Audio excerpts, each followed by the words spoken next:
Doctor Sudhanshu Trivedi हैं, Bharatiya Janata party के नेता आनंद रंगनाथन हैं, मेरे साथ जाने माने राजनीतिक विश्लेषक राजकुमार भाटी, प्रवक्ता समाजवादी पार्टी के मेरे साथ विवेक श्रीवास्तव हैं, सतीश के सिंह हैं।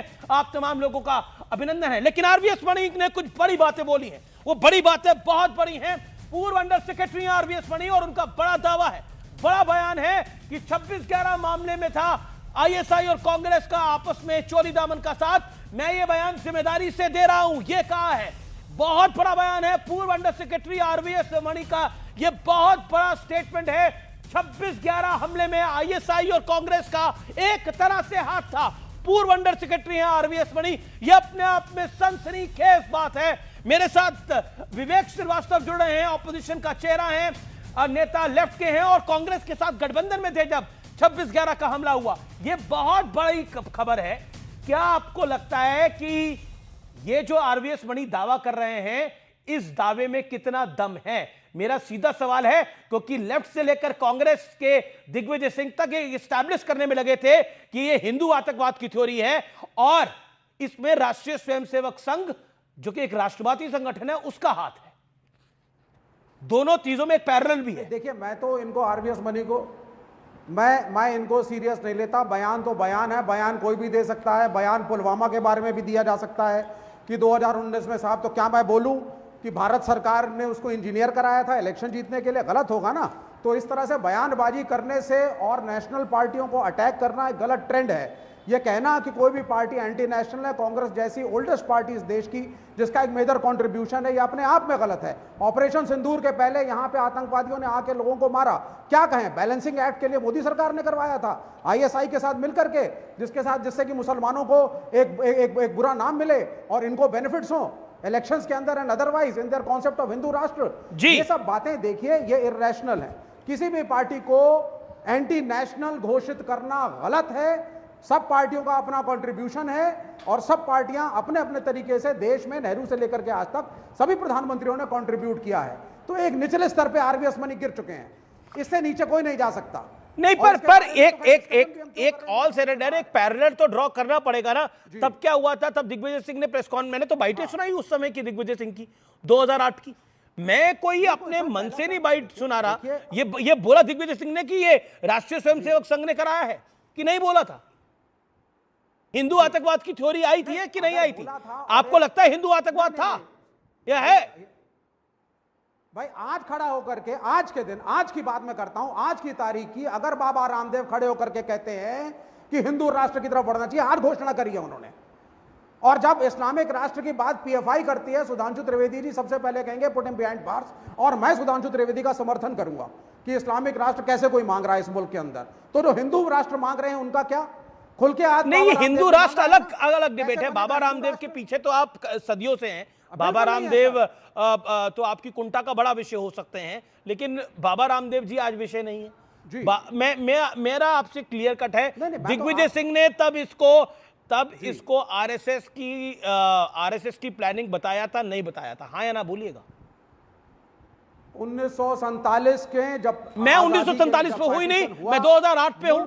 मेरे को बताइए ना, 2008 में क्या दिग्विजय सिंह ने इसको आरएसएस की प्लानिंग बताया था, नहीं बताया था? फिर मैं, और तब आप तालियां बजा रहे थे, नहीं बजा रहे थे? बताया था, उसको सुन लीजिए। हाँ, नहीं, क्यों बताया था, सुन लीजिए। 1947 में जब विभाजन हुआ, जिन्ना को तो हम बोल देते हैं वो रिस्पॉन्सिबल था, शायद कुछ गलतियां थी, लेकिन ज्यादा बड़ी शायद कुछ गलतियां थी भी रही है, शायद कुछ गलतियां थी आरएसएस की भी रही है, जिन्ना की शायद कुछ गलतियां थी, और बड़ी गलती आरएसएस की थी। आरएसएस को स्टेक होल्डर ही नहीं था आजादी के अंदर। आजादी ना, क्या बात कर रहे हैं आप? ओके, मतलब जिन्ना की शायद कोई गलती थी और पाकिस्तान ने शायद हमला कराया होगा। पता नहीं क्या लोग, आप लोग करना क्या चाहते हैं इस देश के अंदर? Okay, let me gate doctor Sudhanshu Trivedi. Sudhanshu, okay, you hold on your guns please. Sudhanshu Trivedi, मुझे लगता है कि विवेक श्रीवास्तव जी को, मैं थोड़ा ऐसे शब्दों का प्रयोग नहीं करता हूं, वाहियात बातें करने की आदत हो गई है। पहली बात तो इस आदमी को यह नहीं पता है कि 26/11 का हमला नवंबर 2008 में हुआ था और कम्युनिस्ट पार्टी ने न्यूक्लियर डील के मुद्दे पे जुलाई 2008 में समर्थन वापस ले लिया था और वो कांग्रेस के खिलाफ खड़ी हो गई थी। तब मुलायम सिंह जी और अमर सिंह जी वहां गए थे, वो फोटो याद करिए, उन्होंने जाके बचाया था। इसके बावजूद ये आदमी डिफेंड करने में लगा है।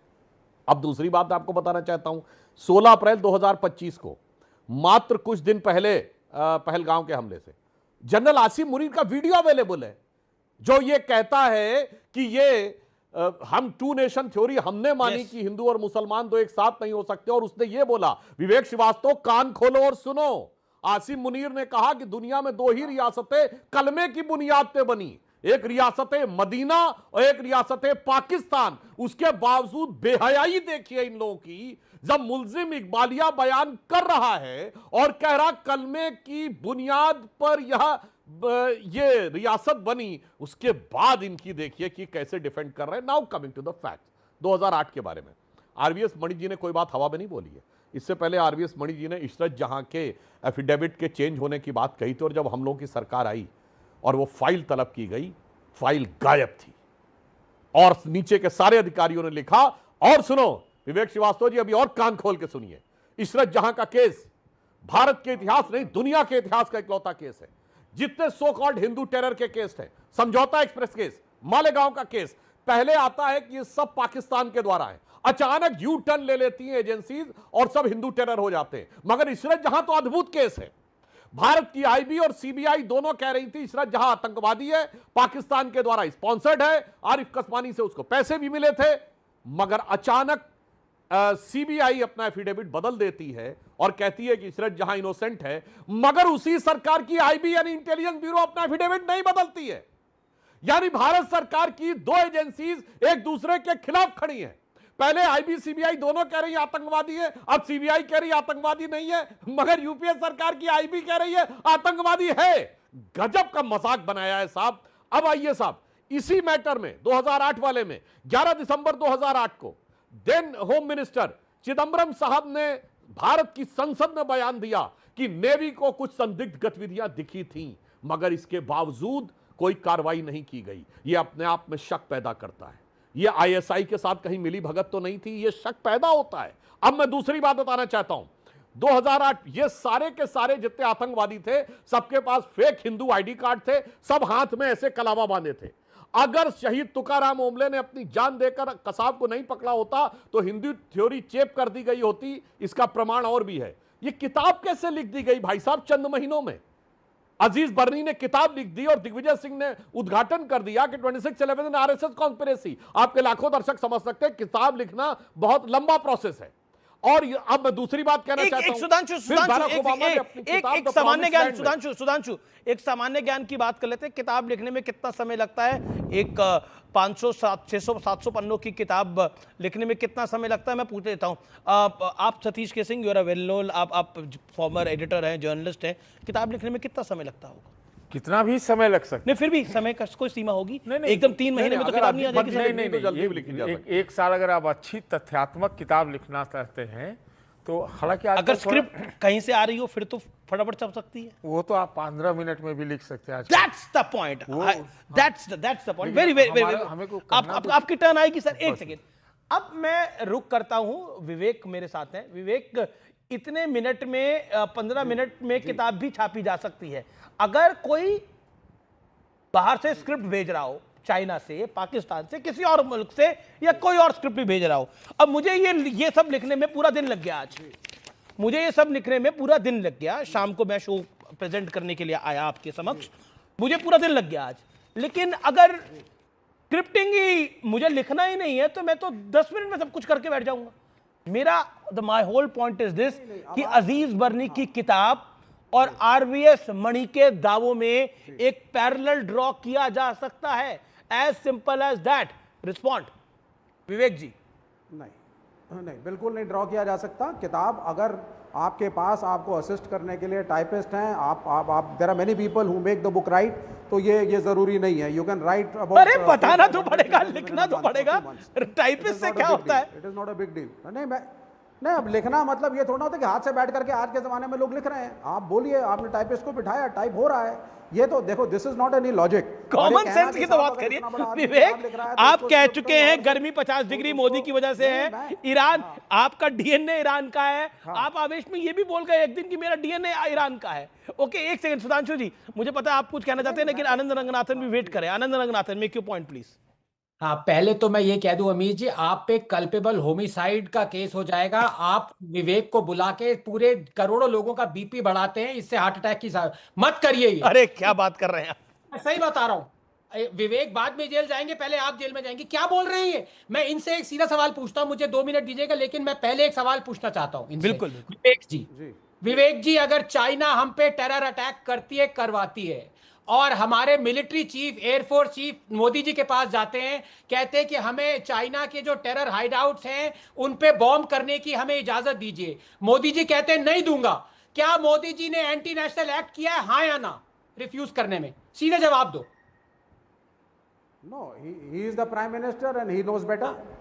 नहीं, He is आप the जवाब prime दो। minister and he knows better. अच्छा, तो मिलिट्री मैंने दे दिया जवाब। He is my prime minister and he knows better. हाँ, अब देखिए क्या हो गया, क्योंकि वो मेरे असलियत में प्रधानमंत्री क्या हैं, था। उन्होंने अच्छा, निर्णय ठीक है, लिया। अब प्लीज अमीश जी, इनको इनके कैरियर की तरह प्लीज फेड आउट कर दीजिए। अब मेरी बात सुनिए ध्यान से।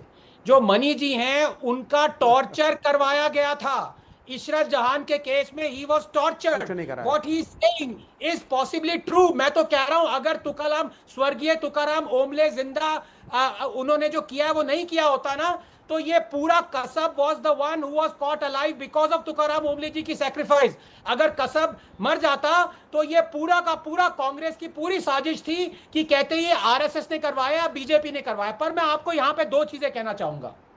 उनके जो होम मिनिस्ट्री में थे आरवीएस मनी जी, एक और होम मिनिस्ट्री में थे, उन्होंने सपोर्ट किया था, कहा था सैफरन टेरर। एक और लोग थे जिन्होंने सपोर्ट किया था, कहा था 2611 आरएसएस की साजिश है। ये दोनों लोग आज बीजेपी में। तो किस मुंह से बीजेपी क्रिटिसाइज कर सकती है यूपीए को, जब उनके दोनों लोगों ने ये कहा। आरके सिंह की बात कर रहे हैं। आरके सिंह और कृपाशंकर जी, आरके सिंह अब बीजेपी के साथ नहीं है। आरके सिंह को हटा दिया गया है बीजेपी से। हालांकि वो मंत्री रहे, ऐसे कई बातें की गई। बीजेपी ने उनके स्टेटमेंट के बाद लिया था। और कृपाशंकर जी अभी भी हैं बीजेपी में। ठीक है, Sudhanshu reply to this. Sudhanshu Trivedi reply to this. हाँ, दूसरी RK Singh was home secretary. मैं आनंद रंगनाथन जी बहुत प्रबुद्ध हैं और हमारे मित्र हैं, पर यहाँ पर थोड़ा सा वो आरके सिंह को, या यूँ कहो पॉलिटिकली करेक्ट होने के चक्कर में थोड़ी सी गलती कर गए। सैफरन टेरर वर्ड चिदम्बरम साहब दिसंबर 2007 में यूज कर लिए। आरके सिंह तो तब तक एडिशनल सेक्रेटरी भी नहीं बने थे। अब आइए साहब, 11 दिसंबर 2008 को जो मैंने स्टेटमेंट कोट किया है, तब तक आरके सिंह सेक्रेटरी भी नहीं बने थे। ये आरके सिंह सेक्रेटरी 2011-12 में जाके बने, और जब तक तो केस एनआईए को शिफ्ट भी नहीं हुआ था, और तब तक 2011 तक तो राहुल गांधी बकौल विकीलीक्स, मैं ये नहीं कह रहा हूं सच है, बकौल विकीलीक्स अमेरिकी राजदूत को जाकर कह चुके थे कि लश्कर तैयबा और जैश ए मोहम्मद से ज्यादा बड़ा खतरा हिंदू टेरर है। तो देखिए आनंद रंगनाथन, जब आप ये बात करिए तो ध्यान रखिए, और जिस जमाने में वो तो एक सेक्रेटरी थे, ब्यूरोक्रेट थे। सुशील कुमार शिंदे ओपनली बोले जनवरी 2013 में कि आरएसएस टेरर कैंप चलाती है। और जब सुषमा स्वराज जी ने फ्लोर ऑफ द हाउस पे कहा तो मुझे नहीं पता, भारत के गृह मंत्री का बयान है, इसे जवाब देना चाहिए, तो जानते हैं भारत के गृह मंत्री ने क्या कहा? मैं अपना बयान वापस लेता हूं। और मैंने तो वो ऐसे ही बोल दिया था। और ये भारत के वो गृह मंत्री हैं जिन्होंने अभी कुछ दिन पहले ये कहा, 2 साल पहले इंटरव्यू में, कि जब मैं डल लेक पे जाता था, 2 साल पहले नहीं, 1 साल पहले, क्या बताऊं, मैं गृह मंत्री होता था मगर मेरे पैर के नीचे की धरती फटी रहती थी। तो मुझे लगता है कि जो पूरी की पूरी उन्होंने पैर के नीचे की धरती फटी हुई नहीं बोली थी, उन्होंने कुछ और फटा हुआ बोला था। नहीं, मैं वो उस रूप में कहना चाहता हूं। सुनिए, मैं एक लाइन बोल देना चाहता हूं, दर्शक खुद समझ जाएंगे। सुनिए अमीर जी, जो कुछ सुशील कुमार शिंदे जी ने बोला था, लहू लुहान सी थी घाटी, लहू लुहान थी घाटी कश्मीर, सॉरी, लहू लुहान थी झेलम और घाटी दरी हुई थी, खामोशियां रातों की दिन में भरी हुई थी, दहशत का था वो आलम कि डल लेक घूमने में गृह मंत्री के पग के नीचे धरती फटी हुई थी। ये तो हैसियत थी इनकी। अब मैं ये बात सही है, उन्होंने बोली, बिल्कुल सही बोला। हाँ, अब मैं दूसरी बात कहता हूं, क्योंकि जो बात कही नहीं जा सकती, विवेक जी ने बिल्कुल सही बोला कि he is a prime minister, he can decide. सही बात है। अब तो शक और गहरा हो जाता है जो आरवीएस मणि ने कहा कि कहीं ऐसा तो नहीं कि प्राइम मिनिस्टर को ये लग रहा था कि सीमा पार तो हमारे अपने ही लोग बैठे हुए हैं, उनके ऊपर अटैक क्यों करवाना है। और ये बात मैं हवम नहीं बोल रहा हूं, आप लोगों ने मैं मिलकर 2008 से पहले और बाद के दोनों राजकुमार घटना भाटी बोल रहा आएंगे हूं। चर्चा अब में। पूरी बात विद प्रमाण चिल्लाओ नहीं मेरे भाई, चिल्लाइए नहीं, फैक्ट के साथ बोल रहा हूं। हवाना में 2006 में मैं एक भारत बात कह रहा पाकिस्तान था। ने ज्वाइंट डिक्लेरेशन साइन किया और जिसमें कहा पाकिस्तान एक टेरर से प्रताड़ित देश है। ये तो पाकिस्तान और आईएसआई की लाइन है। अब आइए 26 नवंबर 2008 को यह दुर्दांत घटना हुई है जो 9/11 के बराबर थी। 8 महीने के अंदर जुलाई 2009 में शर्म एल शेख में भारत और पाकिस्तान ज्वाइंट डिक्लेरेशन साइन करते हैं और उनके प्राइम मिनिस्टर गिलानी के साथ, और कहते हैं कि शांति वार्ता आतंकवाद से प्रभावित नहीं होगी। यहां तक तो ठीक है। उस ज्वाइंट डिक्लेरेशन का पार्ट बलूचिस्तान होता है, यानी जो आईएसआई की लाइन है कि बलूचिस्तान में भारत इन्वॉल्व है, वो मनमोहन सिंह सरकार ने एक्सेप्ट किया। तीसरी बात, इसी 2008 में दिग्विजय सिंह जी ने बोला कि शहीद हेमंत करकरे ने मुझे ये बात बताई थी। अब बताइए, अगर शहीद हेमंत करकरे आज की डेट में जीवित होते तो उनका तो कोर्ट मार्शल होने की स्थिति आ जाती कि एक नेशनल इन्वेस्टिगेशन एजेंसी में टेरर के केस की इन्वेस्टिगेशन कर रहा अधिकारी किसी ऐसे व्यक्ति को जो सरकार का हिस्सा नहीं है, जो मंत्री नहीं है, उसको कैसे डिटेल बता रहा है। तो कांग्रेस ने ऐसी राजनीति की। और मैं एक और बात बताना चाहता हूं, डेविड कोलमैन हेडली ने इसकी रेकी की, यह एफबीआई में पूरी तरीके से प्रूव हो गया, मगर एनआईए ने जाकर हेडली को इंट्रोगेट नहीं किया। सिर्फ यहां से एक अधिकारी भेजा गया जो सिर्फ इंटरव्यू लेके चला आया।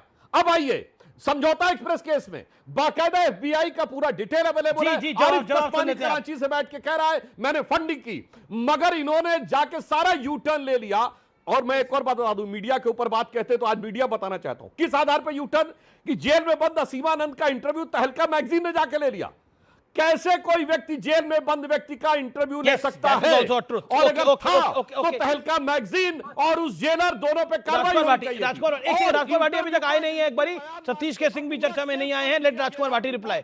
मिस्टर भाटी। अमीश जी, यहां मजबूत से मजबूत लोहा टूट जाता है, कई झूठे इकट्ठे हों तो सच्चा टूट जाता है। हमारे मित्र विवेक श्रीवास्तव को चारों तरफ से घेर के उन्हें लाचार किया जा रहा है। अब देखिए, मैं तो एक बात कहना चाहता हूँ, कांग्रेस का मैं कभी भक्त नहीं रहा और मैंने शायद जीवन में कभी कांग्रेस को वोट भी नहीं दिया। और मैं जिन्हें नेता मानता हूँ, डॉक्टर राम मनोहर लोहिया और मुलायम सिंह यादव जी, उन्होंने हमेशा गैर कांग्रेसवाद की राजनीति की। लेकिन देशभक्ति और बहादुरी के मामले में कांग्रेस के सामने बीजेपी कहीं नहीं ठहरती, आरएसएस कहीं नहीं ठहरती। देश में जितने संगठन और जितनी राजनीतिक पार्टी हैं, सबसे कायर और सबसे ज़्यादा देश विरोधी पार्टी भारतीय जनता पार्टी है या आरएसएस है। आरवीएस मणि की जब देश को, आपकी राय? मैं अपनी बात कह दूं और मैं इस बात के सबूत दे सकता हूं। कोई चाहे तो मुझसे घंटे 2 घंटे अलग चर्चा कर ले, इसमें तो शो में इतना टाइम नहीं मिलेगा। जो बात मैं कह रहा हूं जिम्मेदारी के साथ कह रहा हूं। 26/11 की आप बात कर रहे हैं। 26/11 में हमने ये देखा कि हमारे सुरक्षा बलों ने बहादुरी पूर्वक उन आतंकवादियों को मुकाबला किया। कई सुरक्षाकर्मी शहीद हुए, एक आतंकवादी को जिंदा पकड़ा और यह सिद्ध किया कि यह हमला पाकिस्तान ने कराया है, सबूत दिया इस बात के। लेकिन पुलवामा में हमला हुआ और अभी पहलगाम में हमारे लोग मारे गए, कहीं मुकाबला होते हुए नहीं दिखा। और भारतीय जनता पार्टी फिर भी गर्व के साथ छाती फुलाती है कि हाँ, हम ज्यादा देशभक्त हैं। भाटी, मैं एक आपको कुछ बातें कोट करके बताना चाहता हूं। 26/11 के बाद किसने रोका जवाबी हमला? उसमें एक बात और गृह मंत्री का इस्तीफा भी लिया गया था। गृह मंत्री का इस्तीफा भी लिया गया था। पी चिदम्बरम पूर्व केंद्रीय गृह मंत्री कहते हैं मैं मुंबई हमले का बदला लेना चाहता था, अमेरिकी दबाव में सरकार ने कार्रवाई नहीं की। एयर चीफ मार्शल रिटायर्ड फली होमी मेजर, वो कहते हैं कि आईएएफ के पास, इंडियन एयरफोर्स के पास आतंकी कैंपों पर हमला करने का पक्का प्लान था, टारगेट था। मनमोहन सिंह को प्लान सौंपा तत्कालीन प्रधानमंत्री को, लेकिन कोई जवाब नहीं आया। हम इंतजार करते रहे, हमारा फ्लीट तैयार था। बराक ओबामा अपनी किताब में लिखते हैं, former president of US, Manmohan Singh Pakistan पर कार्रवाई से बच रहे थे। मुस्लिम विरोधी भावनाओं से, बीजेपी की ताकत, बढ़ती ताकत से वो बहुत चिंतित हो गए थे। अब ये कहा जा रहा है अब मनमोहन सिंह कितने मजबूत प्रधानमंत्री थे मुझे बताने की आपको आवश्यकता नहीं। इनमें से कुछ आरोप राजनीतिक हो सकते हैं, विद्वेषपूर्ण हो सकते हैं, कुछ सच भी हो सकते हैं, कुछ सच भी हो सकते हैं। मैं ये कह रहा हूं कुछ सच भी हो सकते हैं, कहीं कांग्रेस की गलती भी हो सकती है। लेकिन मैं केवल इतना कहना चाह रहा हूं, हम ये सिद्ध करना चाहें कि कांग्रेस देशद्रोही पार्टी है, देशभक्त नहीं है। और भारतीय जनता पार्टी बहुत देशभक्त है और बहुत बहादुर है। मैं मुंबई हमलों के बाद गृह मंत्री का इस्तीफा भी लिया गया था। इन दोनों हमलों में किसका इस्तीफा लिया गया है ये बता दें सुधांशु जी। नहीं, बीजेपी के शासन में 10 गलतियां हुई हैं। आज फैक्ट्स की बात करनी जरूरी है। शिवशंकर मेनन, पूर्व विदेश सचिव, लिखते हैं सरकार के शीर्ष स्तर पर भी विकल्पों पर विचार हुआ, सभी विकल्पों पर विचार हुआ, तय हुआ कि पाकिस्तान पर हमला ना करना फायदे का सौदा रहेगा, यह शिवशंकर मेनन कहते हैं। मनीष तिवारी, पाकिस्तान पर किसी तरह का एक्शन ना लेना कमजोरी, कई बार संयम कमजोरी की निशानी होता है। अब ये सब बयान है, मैं एक एक करके सारे बयान नहीं बताना चाहता, लेकिन सतीश के सिंह बहुत सारी बातें की, आनंद रंगनाथन वेट, लेकिन सतीश के सिंह कई सारी बातें की गई। Your comment. देखिए, मैं ऐसा मानता हूं कि सरकारें फैसला करती हैं कि हमला करना है या न करना है, और उसके फायदे होते हैं, घाटे होते हैं, जो भी होते हैं। जितना फायदा 26 से 11 के हमले के बाद पाकिस्तान को अलग थलग करने में अंतर्राष्ट्रीय स्थिति में हुई, उतना आज के डेट में नहीं है कि नहीं? अब आप कहेंगे कि अच्छा दबाव की बात कहते हैं, आप दबाव की बात अभी एक सेकंड दबाव की बात कहते हैं। 50 सेकंड भाई, दबाव में हमला नहीं किया, चलिए आप ही की बात मान लेते हैं, बीजेपी वालों की बात मान लेते हैं, दबाव में हमला नहीं किया है ना, तो किस दबाव में अभी ऑपरेशन सिंदूर में हमने सीज फायर किया, ये भी सवाल। लेकिन आरवीएस मणि तो कह रहे हैं सवाल नहीं है। आरवीएस मणि कह रहे हैं कि आईएसआई और कांग्रेस में फिक्स्ड मैच। अरे ये देखिए, तब तो हम कहें कि IC-814 कंधार, ये उसके बाद जो है करगिल और संसद पर हमला, सब फिक्स मैच है। ये कोई बात होती है क्या? राष्ट्रीय सुरक्षा से खिलवाड़ करेंगे, ये क्या मतलब है? हम कहें कि पहलगाम आप कह रहे हैं नॉनसेंस है, ये नॉनसेंस है। देखिए, इसकी जांच करनी चाहिए। कांग्रेस ने बहुत बड़ा दावा कर दिया है, मैं आपको रोकना चाहूंगा। कांग्रेस ने एक बहुत बड़ा दावा कर दिया है, बहुत बड़ी खबर है। उदित राज ने बयान दिया है आपसे कुछ मिनट पहले, और सीधे तौर पे कहा है कि उदित राज का सनसनीखेज दावा है कि आईएसआई, बीजेपी नेता राम माधव की आईएसआई के साथ सीक्रेट मीटिंग हुई है, 4 बार ये सीक्रेट मीटिंग हो चुकी है। ये बहुत बड़ी खबर है। उदित राज ने ये बड़ी इस समय स्टेटमेंट दिया कुछ देर पहले कि राम माधव की आईएसआई के साथ 4 बार मीटिंग हो चुकी है। डॉक्टर सुधांशु त्रिवेदी ये सनसनीखेज खुलासा कर रहे हैं उदित राज, क्योंकि राम माधव कुछ दिन पहले वकालत भी कर रहे थे कि पाकिस्तान से बातचीत होनी चाहिए। देखिए, ये बहुत ही अंट-छंट पता नहीं क्या बोलने लगते हैं हमारे कांग्रेस के नेता, और हमारे विरोध वाले समझ ही में नहीं आता है। भाई, पहले राम माधव जी की आईएसआई से मुलाकात हुई। अरे भाई, ऐसा एब्सर्ड वाहियात बात कहने का कोई तो आधार होना चाहिए ना, कि हवा में आए एक बयान देके चल दिए उदित राज जी। अब दूसरी बात मैं कहना चाहता हूं, सतीश सिंह जी, आप तो पत्रकार हैं सर, फिर मैं कहूंगा कितना एब्सर्ड आप बोलने लगते हैं। बताओ, आप कह रहे हैं 2008 के बाद उतना अलग थलग नहीं था जितना आज है। मैंने अभी बोला, जुलाई 2009 में शर्मल शेख में ज्वाइंट डिक्लेरेशन साइन करके बलूचिस्तान को उसका हिस्सा मान लिया, यानी बलूचिस्तान में अपना इन्वॉल्वमेंट मान लिया। इससे ज्यादा वाहियात, शर्मनाक कोई बात हो सकती है? हमने तो पाकिस्तान को गले लगा लिया, और कोई बात हवा में नहीं कही गई है। इस पे बैरक ओबामा को कोट किया गया है। औकात हो कांग्रेस पार्टी की तो बैरक ओबामा भी मुकदमा कर दें कि वो गलत किया था। यूएस प्रेसिडेंट की बहुत सारी चीजें रिकॉर्डेड होती हैं। और Fali Homi Major, former air chief, हैसियत हो तो उसके ऊपर बोल के दिखाएं। और चौथा प्रमाण मैं बोलता हूं, ये जितने हिंदू टेरर के केसेस थे, ये अप्रैल 2011 में एनआईए, नेशनल इन्वेस्टिगेटिंग एजेंसी को दिए गए, मगर हिंदू टेरर के बयान पहले आ गए, यानी निष्कर्ष पहले था, जांच बाद में थी। और तीसरी बात आप ये समझिए, एक भी केस में ये चार्जेस नहीं फ्रेम कर पाए, क्योंकि चार्ज जो थे, आधार वो था ही नहीं। यानी एक नहीं अनेक केस बता सकता हूं। समझौता एक्सप्रेस में फौजिया, जो हेडली की तीसरी बीवी है, उसका बयान है कि हमने पैसा दिया था पाकिस्तान को बड़ा कांड करने के लिए, उन्होंने एक छोटे से ट्रेन ब्लास्ट में इसको बर्बाद कर दिया। ओके, जवाब सतीश कुछ कहना चाहते हैं, राजकुमार भाटी भी कुछ कहना चाहते हैं। आनंद जी, मैं आ रहा हूं आपके पास। 30 सेकंड नहीं बोलनी चाहिए। 1 मिनट और एक लाइन और कह दो सर, एक लाइन और अभी जी, ये भाटी जी के लिए। भाटी जी, आरएसएस बड़ा डरपोक संगठन है और कांग्रेस बड़ी वो है। भाई साहब, इसी डरपोक संगठन के दम पर पहली बार संयुक्त विधायक दल की सरकारें लेकर समाजवादी लोग सत्ता में आए 69 में। किसके लिए कौन बना? चौधरी चरण सिंह साहब बने। इसी डरपोक संगठन के साथ मिलकर आपने इमरजेंसी की लड़ाई लड़ी।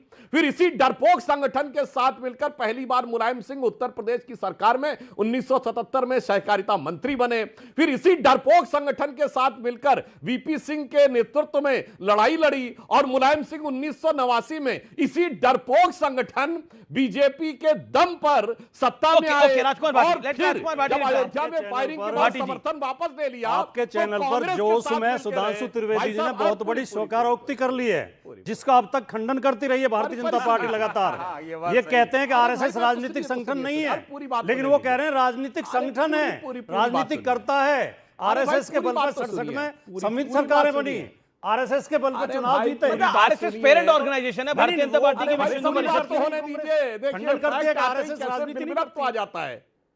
अरे भाई, मेरी पूरी बात तो सुनो मेरे भाई, पूरी बात सुनिए। यही डरपोक संगठन है जिसके यहाँ 1936 में राजनीति वर्धा करती शिविर है। में महात्मा गांधी ने जाकर समरसता की तारीफ की। सुनिए, इसी डरपोक संगठन, पूरी बात बोल रहा हूं, अभी बोलता हूं साहब, आपको पूरा समझ में आ जाएगा। इसी डरपोक संगठन को 1962 के युद्ध के बाद देशभक्ति के लिए 26 ओके, जनवरी ओके, सुधांशु। को नेहरू जी ने गणतंत्र दिवस परेड पे बुलाया। इसी डरपोक संगठन को 65 में आरएसएस के द्वितीय सरसंघ चालक गुरु गोलवलकर जी को लाल बहादुर शास्त्री ने मीटिंग में बुलाया। इसी डरपोक संगठन के साथ विवेकानंद शिला पर सावरकर का टिकट भी जारी किया इंदिरा गांधी जी ने, इन्होंने समर्थन का पत्र भी लिखा। ओके, और जवाब, उसी जवाब। डरपोक जवाब, संगठन जवाब, के सेकंड लूंगा। साथ मिलकर आप सरकार बनाते थे सर। यही और डरपोक आज संगठन है डरा जिसके हुआ है, ऊपर कौन सरदार कब पटेल डरा ने था, प्रतिबंध जनता लगाया समझ में था। आती है। और इस संगठन ने यह वादा किया था कि हम और अपना withdraw रजिस्ट्रेशन कर लिया कराएंगे, था। संविधान और बनाएंगे। withdraw कर लिया आज था। तक रजिस्ट्रेशन कहीं नहीं नहीं है। कराया है, आज तक withdraw संविधान किया नहीं था। बनाया है। कागज वो दिखाइए। यही डरपोक संगठन है जो हर जिम्मेदारी से बच जाता है, जिसका महात्मा गांधी की हत्या में नाम आया था, जिसका दंगों में बार बार नाम आता है। यही डरपोक संगठन है जिसे हमारे मोदी जी दुनिया का सबसे बड़ा एनजीओ बताते हैं। और जो एनजीओ कोई जिम्मेदारी लेता नहीं है, कोई अपना सदस्यता रजिस्टर रखता नहीं है, कोई पैसे का लेन देन का हिसाब रखता नहीं है, कहीं किसी बैंक में। आप कहना चाह रहे हैं आरएसएस आतंकी हमले में शामिल था, जैसा दिग्विजय सिंह कह रहे थे? नहीं, मेरे पास इस बात का कोई प्रमाण नहीं है और मैं मानता हूं कि सभी दिग्विजय भारतीय सिंह ने तब गलत देशभक्त कहा, हैं। दिग्विजय सिंह ने तब गलत जो बयान दिया। मैं देखिए दिग्विजय सिंह जी के बयान पे क्या टिप्पणी कर सकता नहीं, पर हूं? मैं आप अपनी गलत तो बात सही तो पे- कह ही सकते हैं। मैं ये कह सकता हूं जब जब देश के ऊपर संकट आया और देश को बहादुरी की बलिदान की जरूरत पड़ी, आरएसएस पीछे हट गया। ओके, आनंद RSS ने रंगनाथन, कायरता का आरएसएस परिचय पीछे हट दिया। गया। ओके, ओके, आनंद रंगनाथन, एक सेकंड सुधांशु जी, आनंद रंगनाथन। देखिए, जो हेमू केलानी थे वो आरएसएस के थे और हंसते हंसते फांसी पे चढ़े थे इंडिपेंडेंस के लिए, तो ये बोलना सरासर गलत है। लेकिन आप मुझे पता है किस लिए बुलाते हैं? 1925 का संगठन बट- है, बट- एक आदमी ले आए आप एक नाम। भाटी जी सुनिए, एक ही नहीं है, 12 नाम है। प्रॉब्लम ये है कि कल 12 आप मुझसे मिले, 12 नाम। कल ये मुझसे मिले कॉन्स्टिट्यूशन क्लब में और मैंने इनकी 4 जो झूठ थे वो पकड़े। आज मैं 2 पकड़ रहा हूं, लेकिन मुझे पता है आप मुझे क्यों बुलाते हैं अमीर जी यहाँ पे, ताकि मुझे दोनों तरफ से पिटाई हो मेरी। अब सुधांशु जी मेरे बड़े भाई हैं, लेकिन उन्होंने कहा समझौता ब्लास्ट। ये देखिए, ये कौन कह रहा है? आरएसएस ने कराया समझौता ब्लास्ट और इन्वॉल्व इन टेरर, ये आरके सिंह कह रहे हैं। मैंने ये कहा कि RK Singh supported saffron terror, और कृपा शंकर जी ने तो सीधे सीधे बोला आरएसएस ने बुक लॉन्च किया। ये 2 चीजें हैं। लेकिन अब मैं सीधे सीधे आना चाहता हूं, जो भाटी जी ने कहा, जो भी मेरे भाई हैं, कि आरएसएस डरपोक है, बीजेपी डरपोक है।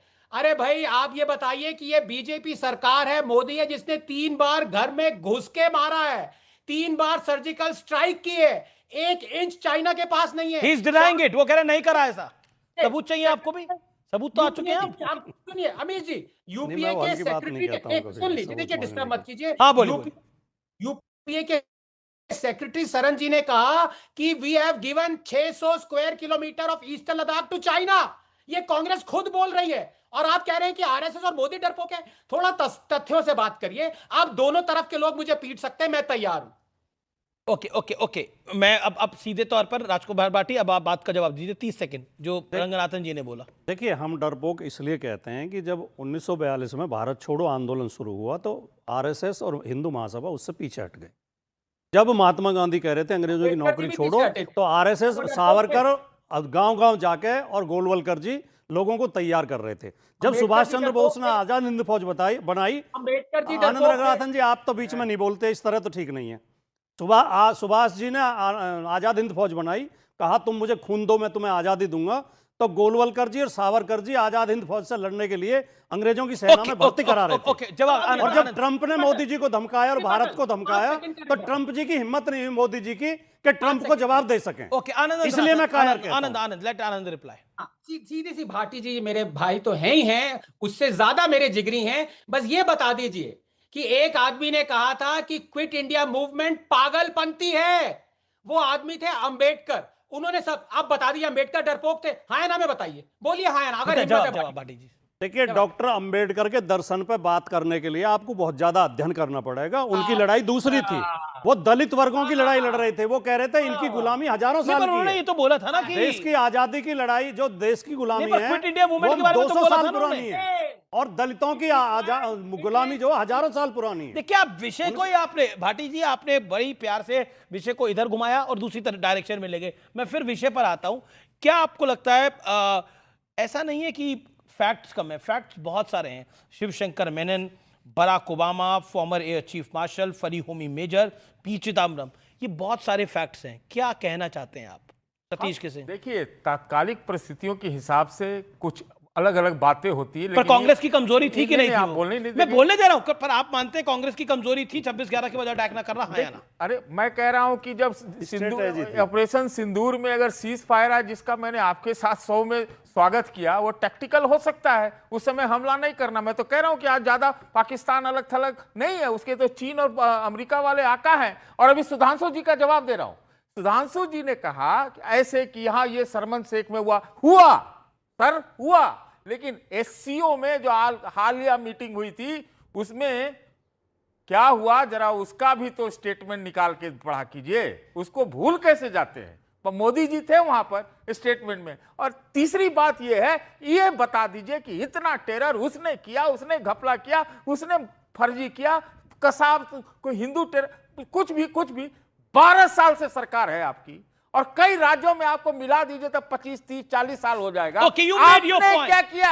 ओके, आपने क्या किया? Sudhanshu Trivedi, you make money your के point. किताब की जरूरत पड़ रही है आपको, वो भी 2026 में। सतीश जी, मणि की किताब नहीं, मणि की स्टेटमेंट है। तो करते कुछ ना, मणि की क्या सतीश करते? जी से मैं फिर कुछ तो कहना करना चाहूंगा। पड़ेगा। आप ऐसे बोलते ठीक है, बोलते सतीश सुधांशु जी, त्रिवेदी, करिए जांच करिए 26/11 के हमले की एक बार सतीश जी, दोबारा। आपको चश्मा, सुनिए बता रहा हूं। सतीश जी से मैं फिर कहूंगा, आप वरिष्ठ हैं, आप पत्रकार हैं, ये विक्षिप्तता की बात क्यों कर रहे हैं कि 12 साल में कुछ नहीं हुआ? मैं बताना चाहता हूं 12 साल पहले इस देश में क्या मंजर था, कौन सा ऐसा इलाका था जहां धमाके नहीं होते थे। मैं सिर्फ कश्मीर की बात नहीं कर रहा हूं, दिल्ली, मुंबई, जयपुर, लखनऊ, फैजाबाद, वाराणसी, गुवाहाटी, हैदराबाद, बेंगलुरु, बताइए कौन सी ऐसी जगह थी, पुणे, नासिक, सूरत, जहां धमाके नहीं होते थे?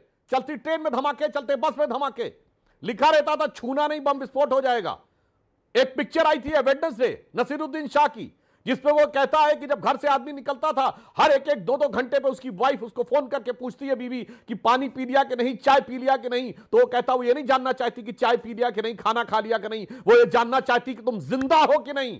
क्योंकि उस समय हिंदुस्तान का माहौल यह था कि आदमी बाहर निकलेगा तो जिंदा लौट के आएगा कि नहीं। और उस समय लश्कर तैयबा के चीफ मरकज सुभान अल्लाह, जो उनका हेडक्वार्टर है, उसमें बैठकर धमाके होते थे और सुभान अल्लाह बोलते थे। आज जब आए हैं, धमाके बंद हो गए हैं, और जो ब्रह्मोस गिरे हैं जाके उनके हेडक्वार्टर पे, अब वो या अल्लाह बोल रहे हैं। सतीश जी, इसके बाद भी नजारा बदला हुआ न नजर आ रहा हो तो आंखें खोलो। अब मैं कहना चाहता हूं, ऑपरेशन सिंदूर में हमने टैक्टिकल रोका, उसके बाद क्या हुआ? पहलगांव हमले का मुख्य आरोपी बुरहान हमजा अज्ञात हमलावरों ने मुजफ्फराबाद में मार दिया। हमने एहसास कर लिया कि पाकिस्तान में स्थिति खराब हो गई है। कंधार हाईजैकिंग के 3 लोगों को अज्ञात हमलावरों ने मार दिया। और सुनिए, बहुत सारे लोग जो भारत सीआरपीएफ कैंप करने वाले हमजा यूसुफ को अज्ञात हमलावरों ने मार दिया। और जो कुछ बलूचिस्तान में हो रहा है, इन्होंने बलूचिस्तान को हमारे उसमें शामिल कर लिया था। आज खैबर पख्तूनवा में जो हो रहा है, ख्वाजा आसिफ ये कह रहा है, डिफेंस मिनिस्टर ऑफ पाकिस्तान, कि Tehreek-e Taliban Pakistan has become the proxy of India. आज पीओके में भारत के नारे लग रहे हैं। इसके बाद भी किसी को और ये लोग पाकिस्तान के साथ शर्मसार करने वाला शर्मल शेख का ज्वाइंट डिक्लेरेशन करते थे, पाकिस्तान मुस्कुराता था, भारत कर रहता है। आज विवेक wants to make a point. Vivek Srivastava, Vivek wants to reply। लेकिन इसके अलावा एक बड़ी खबर आ रही है, एक और बड़ी स्टेटमेंट है, बड़ी खबर नहीं, बड़ी स्टेटमेंट है, मैं आता हूं उसके ऊपर। ओके, एसपाई कुरैशी की। ओके विवेक, देखिए, देखिए, ये इतनी बड़ी रैली, इतने सारे फैक्ट्स फिगर्स, ये सुधांशु त्रिवेदी जी को सुन करके मेरा भी और दर्शकों दोनों का सिर दर्द हो गया। एक बात बताइए साहब, एक बब्बर शेरनी थी जिसका नाम था मिसेस इंदिरा गांधी, जिसने उठा करके पाकिस्तान को तोड़ करके बांग्लादेश बना दिया। आप उसका कंपैरिजन मोदी जी से करेंगे? 4 दिन गए और डोनाल्ड ट्रंप के कहने पर सीज फायर करके चले आए वापस। कौन है बहादुर? कांग्रेस बहादुर है। आप कब से बहादुर हो गए? आपने हमेशा कॉम्प्रोमाइज किया अंग्रेजों के साथ, आज भी कर रहे हैं आप। प्राइम मिनिस्टर इज कॉम्प्रोमाइज्ड, ये मेरा लीडर ऑफ ऑपोजिशन कहता है और सही कहते हैं Rahul Gandhi. Leader of opposition तो 17 दिन से है ही नहीं हर देश चीज में व्हाट द अमेरिकन एक सेकंड आपके नेता, आपने बोला आपके नेता, एक सेकंड मैं रोक लेता हूं चर्चा को। आप बड़ा 17 दिन से तो लीडर ऑफ ऑपोजिशन कहां है? जानकारी तो दे दीजिए देश को, कहां है? Where is he? कहीं भी है। इस अरे देश आत्मा के तो किसी विवेक श्रीवास्तव के होम अंदर में मिनिस्ट्री है। को, इंटेलिजेंस को, इस देश के इंटेलिजेंस को यही नहीं मालूम कि लीडर ऑफ ऑपोजिशन कहां है। ये इस देश की इंटेलिजेंस है। नेता आपका, ये आप बैठ नेता आपका, जानकारी आपको नहीं। Where is my LOP? क्या लीडर ऑफ ऑपोजिशन पे कोई खतरा था? क्या लीडर ऑफ ऑपोजिशन को इस देश के कोई किडनैप करके ले गया था? क्या उनको मारा गया? क्या हैरेस किया गया? स्टेटमेंट दे गवर्नमेंट।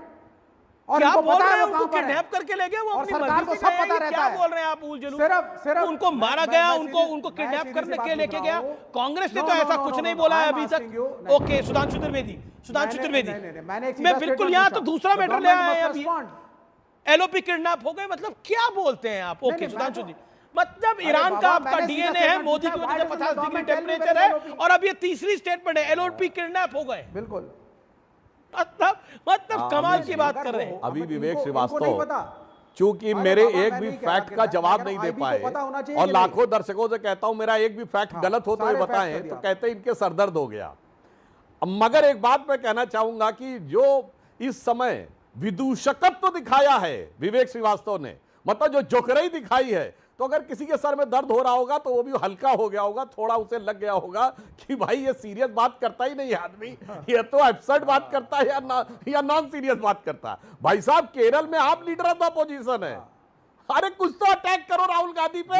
वायनाड में गए नहीं पर ये जहाँ कई लोग मर गए, एलओपी किडनैप हो गए, मगर इसका जब कोई उनका यकीन नहीं कहा है, करेगा। ओके, बेशर्मी ये कह रहे हैं, देखिए, एलओपी किडनैप नहीं, एक अपने सेकंड, बात आनंद में आनंद आज रंगनाथन को आने डिबेट कर रहा है दीजिए, आनंद राहुल रंगनाथन गांधी को आप वो हाथ प्रियंका जोड़ने आने के गांधी लिए। नहीं गई। राजकुमार भाटी भी मुस्कुरा रहे हैं। देखिए, इतनी सीरियस डिबेट के अंदर वाकई आप हंसी का फुवारा लेकर आए हैं। ओके, आनंद रंगनाथन, पहले तो मैं आपसे माफी मांगना चाहता हूं अमीर जी, जो मैं आपको कल्पेबल होमिसाइड के केस में अंदर करवाना चाह रहा था कि बीपी बढ़ाते हैं विवेक को लाके। अब ये इन्होंने क्या कह दिया, बीपी इतना कम हो गया हंस हंस के, एलओपी किडनैप हो गए। अरे भाई, कहां जंगल के, कौन से बस्तर के जंगल में छुपा मैंने के कहा रखा है आईबी को पता होना चाहिए एलओपी कहां है, मैंने ये कहा है। इंटेलिजेंस भैया, ब्यूरो तुम्हें को खुद पता नहीं होना पता, चाहिए तुम कहां हो? ऑपोजिशन कहां है। भारत विरोधी नहीं, इनको पता भी होता है। वो ये चंद जानबूझ भारत करके विरोधी राहुल लोगों गांधी के को साथ नॉन सीरियस छवि देने के लिए हल्ला मचाते हैं कि राहुल गांधी कहां है। आपको नहीं मालूम क्या सरकार को? अरे मेरा बीपी बहुत लो हो गया भाई, जल्दी। Doesn't the government know where he is? LOP बीपी किडनैप लो, The government is responsible for his safety. Satish ji ने तो मुंह ही नीचे कर लिया है कि क्या बोलूं मैं। आपके तो मित्र थे Government is responsible for the safety Vivek of the ji, LOP भाई। आप कह रहे हैं उनको फंसाने की कोशिश हो रही है, ये फंसाने की कोशिश हो रही है, ये इन्होंने फंसा दिया आप लोगों को। विवेक इतने भाई लोगों ने कहना चाह किडनैप रहे किया हैं भाई, कि बता दो भारत जरा। का कोई भी नागरिक देश छोड़ता है तो सरकार से वीजा लेके जाता है, सरकार की जानकारी में होता है कि वो कहाँ गए हैं। एक अखिलेश यादव बहुत अच्छे नेता है। अखिलेश यादव भी बाहर जाते हैं तो जानकारी होती है वो बाहर जा रहे हैं, फोटो भी वो पोस्ट कर देते हैं। वो अगर तो सेमिनार उनकी में पार्टी को जानकारी हो गई, अब वो हाँ, पूरा पर देश को क्या नहीं ऐसी बता कोई रहे हों? जानकारी आपने देखी? सुरक्षा कारणों से नहीं बता रहे हो सबको? आपको लगता है ऐसा? मुझे तो ऐसे ही लगता है। आपको लगता है सुरक्षा कारणों की वजह से चोरी तो करने तो अखिलेश गए जी नहीं की अखिलेश जी की सुरक्षा नहीं होती? अखिलेश जी क्यों बताते हैं? अखिलेश जी भी सबको थोड़ी बता के जाते हैं, पर- पार्टी को ही तो पता होता है। नहीं, अखिलेश जी का हमें पर- पता है, पर एक्स पे पोस्ट तो राहुल करते जी हैं के वो। बारे में कांग्रेस को पता पर होगा। एक्स पे पोस्ट तो करते हैं, अखिलेश जी की नहीं करते। आप क्या कहते हैं कि अखिलेश जी का दौरा भी ऐसे गोपनीय होता है? हाँ या ना बोलिएगा। ना गोपनीय नहीं होता, ये क्या आपको और गोपनीय होना भी नहीं चाहिए नेता का दौरा। आपको लगता है गलत होता है ये गोपनीय दौरा? उससे आप राहुल जी के खिलाफ क्यों बुलवा? मैं बुलवा खिलाफ नहीं बोला, गठबंधन में मैं राहुल जी का नाम ही नहीं लिया। मैंने तो राहुल जी का नाम ही नहीं लिया। मैं पूछ रहा हूं कि नेताओं के गोपनीय दौरे, अगर एक बड़ा नेता अपना दौरा गोपनीय रखता है, वो सही होता है गलत होता है? राजनीतिक लोगों को हर समय सार्वजनिक रहना चाहिए। मैं पूछ रहा हूं कोई नेता मैं नाम नहीं ले रहा, जानकारी में रहना चाहिए। व्यूअर्स, कोई नेता अपना दौरा गोपनीय रखता है, वो सही होता है गलत होता है? मेरे दृष्टिकोण से सही नहीं है। नहीं, आपकी दृष्टिकोण से सही नहीं है। किडनैपिंग वगैरह वाला तो कोई मैटर नहीं है ना? नहीं नहीं नहीं, उसका अर्थ निकालिए आप। नहीं नहीं, वो बोला उन्होंने, मैंने कौन सा अर्थ निकाला? मतलब अब बताइए, एसवाई कुरैशी की एक बड़ी स्टेटमेंट है, इसके ऊपर मैं सुधांशु त्रिवेदी का व्यू चाहता हूं। It is, let's get serious on this now. SY Qureshi ने एक बड़ी स्टेटमेंट दी है। एसवाई स्टेटमेंट क्या अपनी किताब में लिखा है कि मनमोहन सिंह ने बोला कि मैं सुसाइड कमिट करना चाहता हूं, मैं आत्महत्या करना चाहता हूं। पूर्व मुख्य चुनाव आयुक्त रहे हैं एसवाई कुरैशी का यह बड़ा दावा है अपनी किताब में। पूर्व प्रधानमंत्री डॉक्टर मनमोहन सिंह ने कही थी खुदकुशी की बात, कितनी बड़ी बात है। सलमान खुर्शीद थे, वो आहत थे, ये कितनी बड़ी बात है, और ये एसवाई कुरैशी कह रहे हैं। क्या कहना चाहते हैं आप इसके ऊपर सतीश के सिंह? 20 सेकंड। देखिए भाई, आप एसवाई कुरैशी को बुलाइए और जरूर मनमोहन सिंह अपने इरादे के पक्के, जबान के पक्के, सोच के और दीन ईमान के पक्के सुसाइड थोड़ी व्यक्ति। किया उन्होंने। अरे किया क्या, बोलते कि इससे बढ़िया है कि कर लेना, ये ऐसी बात जो है एसवाई कुरैशी का कहा हुआ है।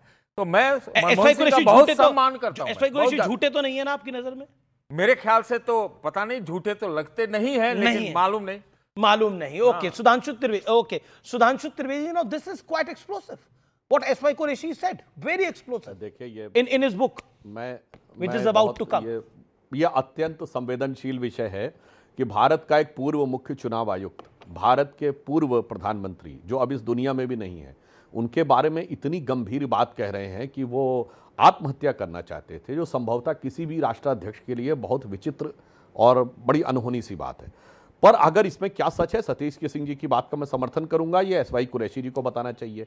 फिर भी हाँ, इतनी जानकारियां मुझे भी कुछ कांग्रेस नेताओं से बातचीत में हैं कि कई ऐसे निर्णय थे जिन पर डॉक्टर मनमोहन सिंह बहुत असहज थे और उन्हें वो देश के हित में नहीं लगते थे, मगर डॉक्टर मनमोहन सिंह के ऊपर किस किस प्रकार के दबाव थे ये सबको पता है। और अगर हम अनुमान लगाएं कि ऐसा कुछ हुआ होगा तो डॉक्टर मनमोहन सिंह स्वयं विभाजन की विभीषिका को झेलकर वो और उनका परिवार भारत आया था, तो इस संभावना से इनकार नहीं किया जा सकता कि यदि आरवीएस मणि ने जो बोला है ऐसी कोई मैच जी काफी पैरेलल है। ओके सर, ओके एक सेकंड विवेक इस पर रिस्पॉन्ड करना चाहते हैं खुदकुशी के ऊपर। Vivek ji, you have opinion on everything, खुदकुशी के ऊपर क्या कहना चाहते हैं?